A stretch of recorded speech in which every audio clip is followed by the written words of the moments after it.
Hello guys, welcome to ExcelWeb. In this tutorial, I'm gonna show you how to set print area in Microsoft Excel. So let's begin the video. First, open your Excel worksheet containing the data you want to set printing area. Now highlight the area you want to print. Then go to the Page Layout tab. Click on Print Area, where you select the option Set Print Area. Now go to the File menu at the top and click on Print. We will see a print preview and it looks exactly as we want to print.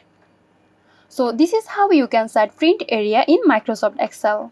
Hope this video helped you out. Stay tuned for more helpful tutorials here at ExcelWeb. This video is sponsored by Girosoft. Girosoft offers graphic design, UI UX design, digital marketing and web development. Elevate your brand with Girosoft today. For more details, check the description box.